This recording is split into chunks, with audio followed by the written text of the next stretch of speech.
In part 3 of our cardiovascular emergencies, we're going to talk about cardiac tamponade, cardiogenic shock, hypertensive emergencies, and infectious conditions. The first topic we're going to talk about is cardiac tamponade. I like this picture because this is essentially what happens in cardiac tamponade. So your pericardial sac can only stretch but so much. So in tamponade, you have fluid that ends up in the pericardial sac, which puts pressure on the heart from the outside, and it's going to impair filling. So it's kind of like the heart is being squeezed or compressed by fluid around it. All right, so again, in cardiac tamponade, you get increase in pericardial fluid. This is either due to bleeding within the pericardium, secondary to trauma, or an effusion where there's a buildup of fluid in that area, and this is going to lead to compression of the heart. So ventricular filling and contraction are going to be impaired. Why? Because there's fluid on the outside compressing. Imagine that I told you to blow up a balloon. I gave you a balloon, you put it in your mouth, you start blowing it up, but I put my hands around it. How good are you going to be, or how well will you be able to blow up that balloon? Not very well, because I'm compressing that balloon, right? The same thing happens in the heart. So you have this pressure around the outside of the heart, and the heart doesn't fill well, and when it doesn't fill well, the cardiac output, the stroke volume will be decreased, okay? So this is going to lead to shock, okay, as it goes on, because cardiac output is impaired. What you're seeing in this video over here, okay, is you're seeing a patient that has pericarditis where the heart is literally swinging with contraction in the pericardial fluid, because there's that much fluid there that the heart can swing, which is going to be important for one of the EKG findings you might see with cardiac tamponade. All right, your patients with cardiac tamponade generally will present with anxiousness and restlessness. They're probably going to be short of breath. They often complain of dizziness and chest tightness, right? They may have a history of recent trauma. We'll start with that, right? You got called out because they were struck in the chest. There was some sort of traumatic incident, or they may have been discharged from the hospital recently having surgery. Some of the other symptoms that you may see are Beck's triad, right? So Beck's triad is this over here, right? And it's made up of JVD, muffled heart sounds, which is caused by the fluid around the heart making it difficult to hear clear sounds, and hypotension. Also with hypotension, you may see this written as narrow pulse pressure. So the pulse pressure is the difference between the systolic and the diastolic blood pressure. So if it's narrow, they're very close together. Remember that your systolic blood pressure correlates with the cardiac output, and your diastolic blood pressure correlates with systemic vascular resistance. So in cardiac tamponade, you get a decrease in cardiac output because you have decrease in preload, decrease in contractility, which causes a decrease in that systolic blood pressure. Your body, in an effort to maintain like a mean arterial pressure, perfusion pressure, is going to cause the vessels in your circulatory system to contract. Well, when that happens, your diastolic blood pressure goes up, okay? And this is what leads to that narrow pulse pressure, okay? Other things that you might find, and hopefully this is not your first clue that the patient has tamponade, but you may see electrical alternans. So alternans means every other, alternating beats, and electrical referring to the EKG. So you'll notice here that this beat, the first beat, the third beat, and if you can see the rest of it, the fifth beat all look the same. They're big, right? And the second and the fourth beat are small, okay? So imagine, if you want to go back to the last slide where you saw the heart swinging in the chest, right? Imagine that we're looking at the V6, okay? We're looking at an ECG recording of V6. Well, when the heart swings toward V6, right, the amplitude gets big.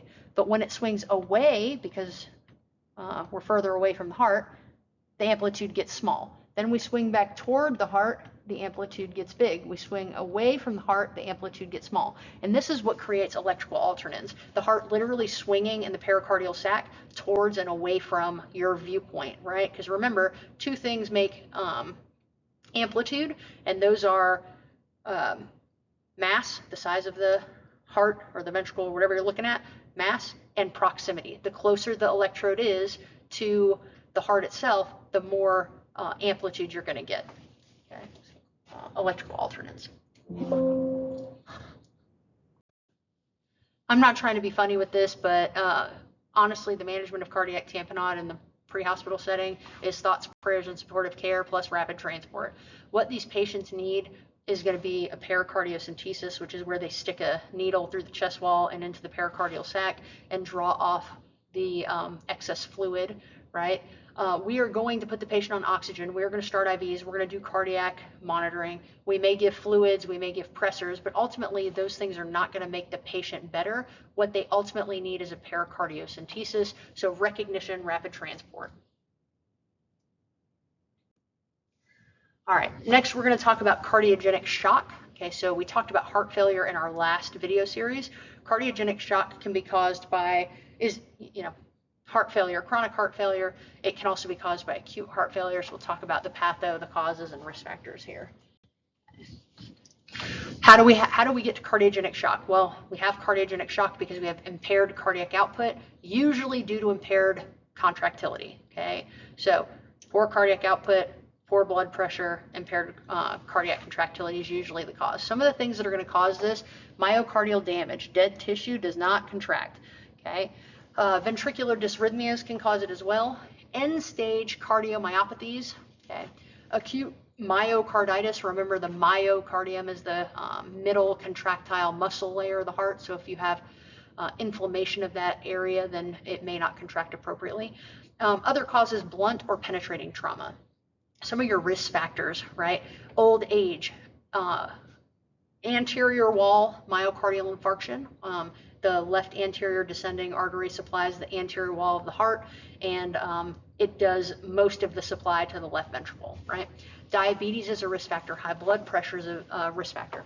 If you have multivessel coronary artery disease, you've got atherosclerosis and arteriosclerosis in all your vessels, right? That would be a risk factor. A previous heart attack would be a risk factor, and then problems with the vessels, vascular diseases, and even valvular diseases could fall into this as well. The assessment findings of cardiogenic shock are going to be hypotension, that's the shock part. Okay, cardiogenic is going to have pulmonary edema. Okay, so pulmonary edema, hypotension, tachycardia, narrow pulse pressure are going to be common findings. They have fluid that's backed up into their lungs. When you auscultate, you're going to hear crackles. They could also have altered mental status from the poor perfusion. Okay, JVD and peripheral edema are signs of right-sided failure. Okay, so depending on what side of the heart has failed, leading to shock, you may have left-sided failure, right-sided failure, or both. Okay, so a combination of symptoms. The management for these patients is going to be to optimize oxygenation and ventilation, right? So they've got fluid in their lungs. We need to make sure we're providing high flow oxygen, probably through a BVM. We want to get an IV established. We want them on continuous cardiac monitoring. We want to have a 12 lead, right? And then we also want to do things that are going to improve contractility. So when we're thinking about contractility, these are some of the drugs that we're going to consider. So epinephrine, okay, has strong alpha and strong beta properties. It's going to increase the heart rate and the contractility, and at higher doses, you're going to get more alpha or vessel constriction. Okay, norepi is generally a better vasopressor than it is an inotrope, but if it's all you carry, then it's going to improve the blood pressure enough that you could probably get the patient on CPAP, right? Dopamine and dobutamine are also strong inotropic agents. Dopamine has better chronotropic properties. So if the patient has a low heart rate and is in cardiogenic shock, dopamine would be better than dobutamine. Okay? Dobutamine is a strong inotrope but a weak chronotrope. So if their heart rate's already high and you don't want it to go up anymore, dobutamine would be a better solution. Okay? So optimize oxygenation and ventilation. If you can get their pressure up, then you could do things like CPAP or BiPAP. Follow your local protocols as far as what pressure needs to be to put them on CPAP or BiPAP. Consider BVM, obviously, and then potentially intubation. Improve their contractility through drugs. And then if the rate, I'm going to just go ahead and put this over here. If the heart rate is the problem, right, the patient's in acute cardiogenic shock because it's like, I don't know, heart rate's like 34, then you may need to go to transcutaneous pacing to increase the rate to get them out of shock. So you have to look at why it's a problem, like why we have poor cardiac output. Is it the rate? Is it the squeeze? And you need to address those appropriately.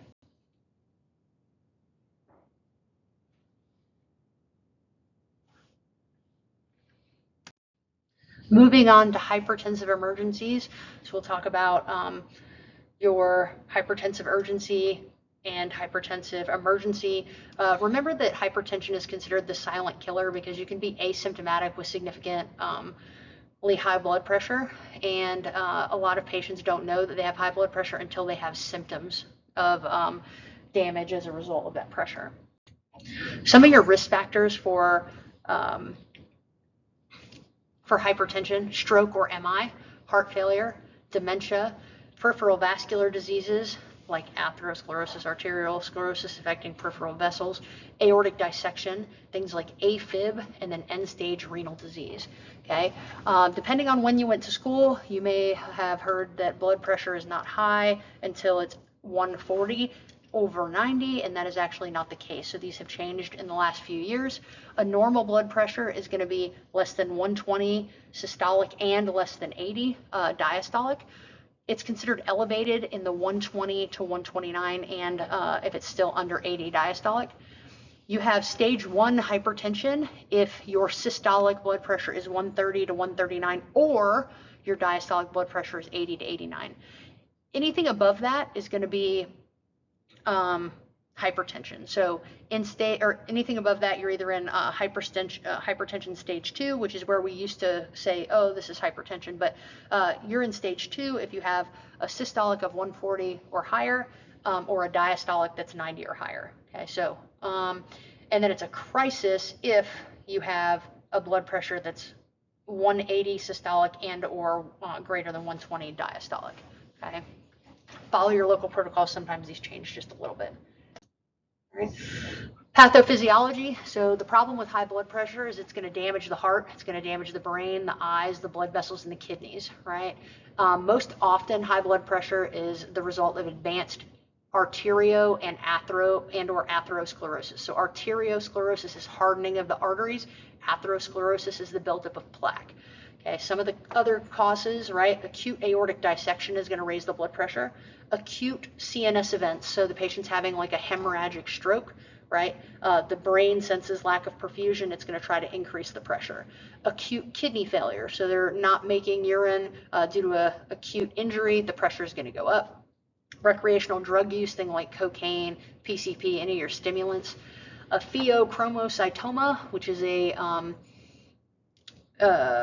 adrenal tumor that causes the secretion of epinephrine, which is, you guys know, epinephrine is going to raise your blood pressure, your heart rate.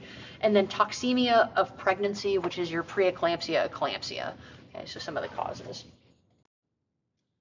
All right, hypertension. When we are looking at patients, we're going to decide if the patient has a hypertensive urgency or emergency. So the commonality here is that the systolic blood pressure is 180 or more, or the diastolic blood pressure is 120 or more.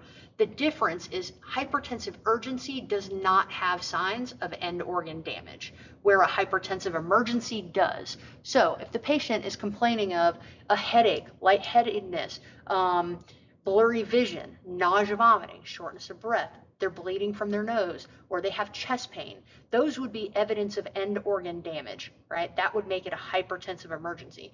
But if they're otherwise asymptomatic, right, then we would call it hypertensive urgency because they do not have signs of end organ damage. To say that hypertension is a problem in the pre-hospital setting, you have to have serial vital signs, and the blood pressure has to be elevated consistently, persistently elevated, right?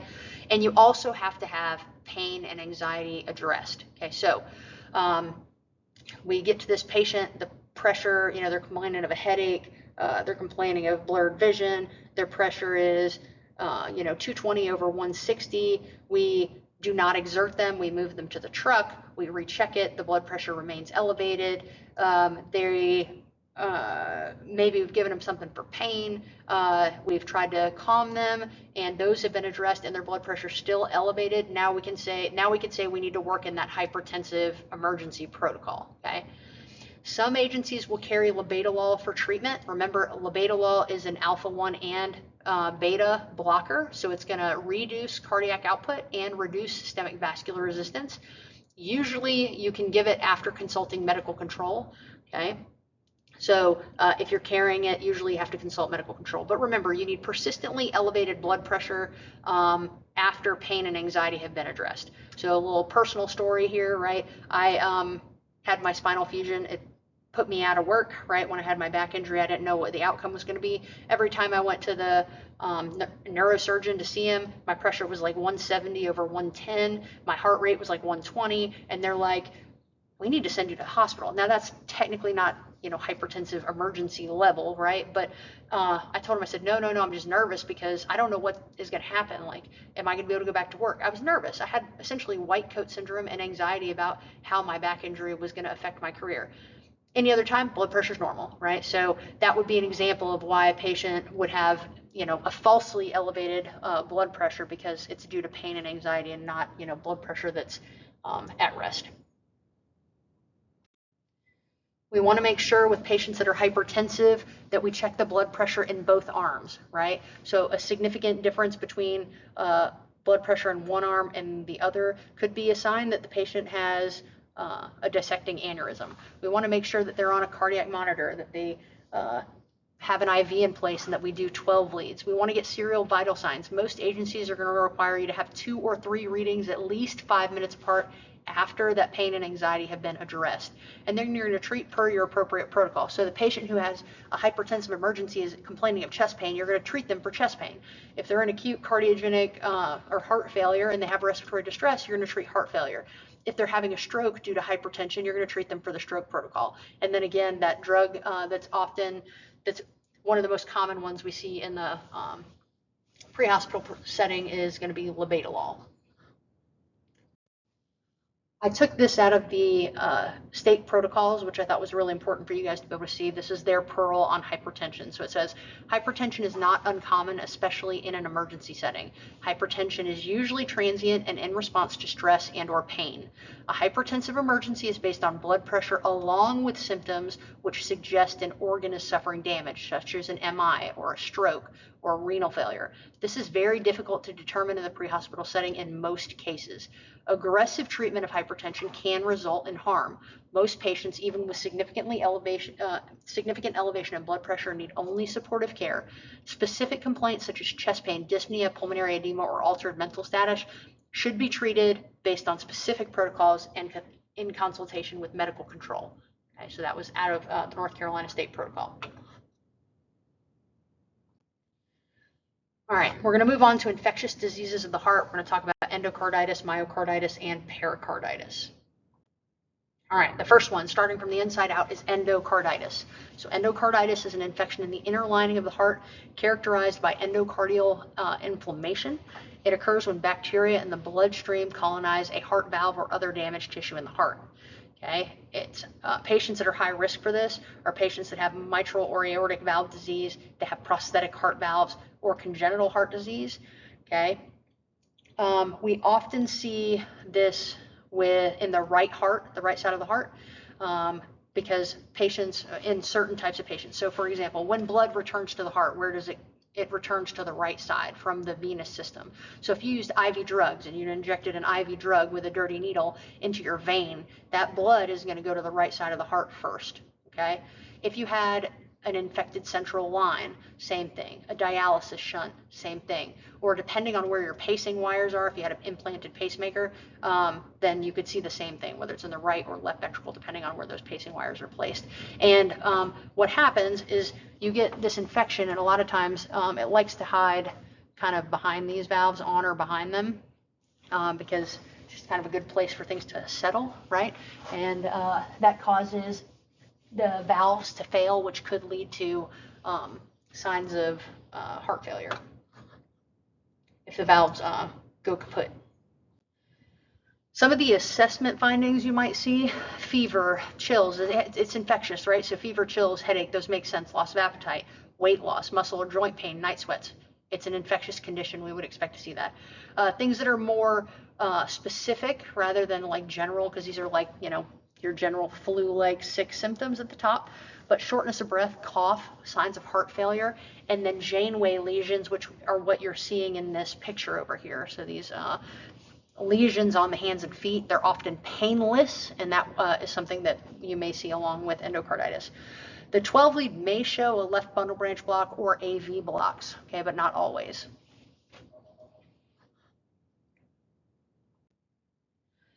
For the pre-hospital management, for us, it's going to be supportive care. Okay, so provide patient comfort, establish an IV, maintain continuous cardiac monitoring, give oxygen as needed.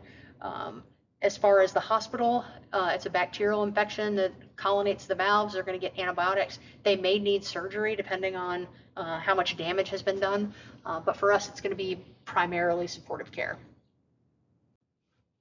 Then we have myocarditis. So myocarditis is the inflammation of the myocardium, or the muscular layer of the heart, the middle muscular layer. In most cases, myocarditis is benign and self-limiting, which is what we want. Okay, but remember, within the myocardium is your the myocardium has your conduction system within it, and it's got your contractile cells, or your myocytes. Okay, so the myocardium is responsible, one, for contracting, but also your pacemaker cells and your conduction system are all specialized cardiac myocytes, right? So that could be an issue. So if it's left untreated, myocarditis that's left untreated, it could impair the heart's ability to pump, which leads to signs of like left ventricular failure, right ventricular failure. It could also lead to dysrhythmias because, again, that conduction system is in there, right? So you could have damage to the conduction system. It could lead to death, and it could also lead to dilated cardiomyopathy, which is a disease of the heart muscle that causes the heart to stretch out, and kind of like ladies, you'll understand this, the hair tie that needs to be retired, but it's the last one you have. It's all stretched out and it doesn't hardly hold your hair up. Some of the causes of myocarditis are infection, so bacterial, viral, parasitic, right? A heart transplant may come along with myocarditis, rheumatic fever, which is caused by group A strep, and then chemical poisons, alcohol can lead to it, and then radiation poisoning can also lead to it.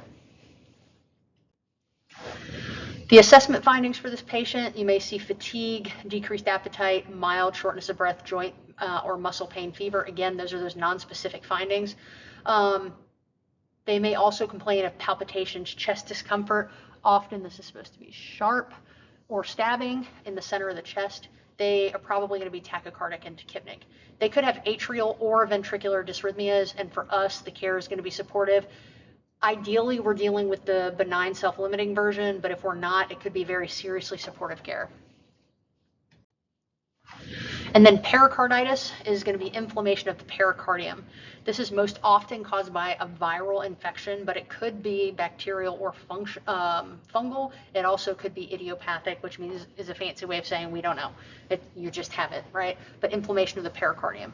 Okay, so you can see in these pictures that the pericardial layer is very inflamed. The patients obviously didn't survive, or you wouldn't have the pictures of their heart. Okay. Assessment findings. Commonly with pericarditis, patients will report a recent upper respiratory infection. They may have those common flu-like symptoms that we talked about before.